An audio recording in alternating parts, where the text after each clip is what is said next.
We've all heard the phrase, 2 heads are better than 1. But what about 2,000?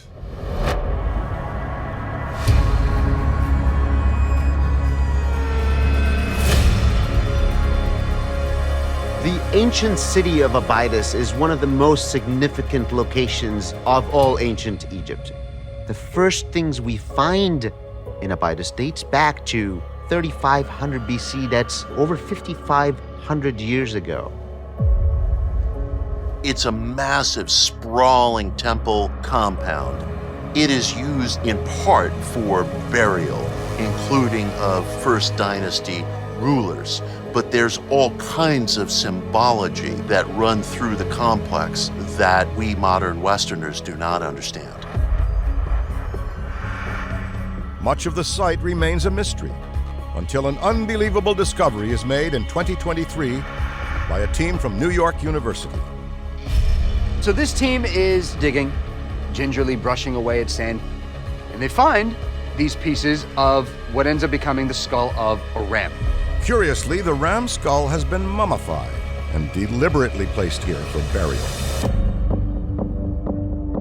It's very, very promising. So they keep going, thinking like, we could find an intact ram. This team from NYU comes across not 1, not 2, not 5, not 10, not 20. They find 2,000 ram heads, all specifically stacked next to each other. These are not just skulls straight out of the butcher shop. These are treated like sacred objects. This is not a cumulative scenario. All of these skulls got put there at the same time. But why would anyone mummify 2,000 rams? Ramses II, or Ramses the Great, is the pharaoh that's alive when the Abydos temple complex is completed. However, we also know that these rams were placed into the storeroom 2,000 years ago, which is 1,000 years after Ramses II died. The theory is that he's still being worshipped 1 millennium after he passes. Another question raises itself, what happened to the rest of the bull? It's only mummified heads of the rams, not the whole body, which is significant because we have mummified animals in ancient Egypt and the whole body is mummified, not just the skull. It's very likely that that was done on purpose. That part is still a mystery, and certainly not the first we encounter in Egypt. Over 150 years ago, an even stranger collection of bodies, whole ones, is unearthed by French archaeologist Auguste Mariette. In 1851, there is a pretty interesting discovery that you could say is somewhat similar. Auguste Mariette has a huge team out at Saqqara. And he is searching for a place that local Bedouin lore says is a burial ground that's a bit weird. It is about 10 miles to the south of the Great Pyramids of Giza. I have to also mention, before Mariette's discovery, the Bedouins of Egypt named this the monster's cage, the place that keeps monsters in. Local Bedouin tribes tell the team of excavators something unique exists in this area. They come upon a thing that is startling. He finds this boulevard of stairs. He takes his torch, he enters, and as he walks through, he finds one room after the other of massive sarcophagi. There's 24, and they're giant.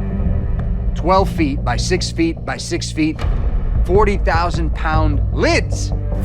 Why are these coffins so massive? What are they containing, and what are they trying to keep contained? And you have to understand, Mariette now thinks he's walking into the cage for monsters. The Bedouins are very upset because they think Mariette is bringing those monsters out. Mariette and his team manage to remove one of these giant lids and peer inside.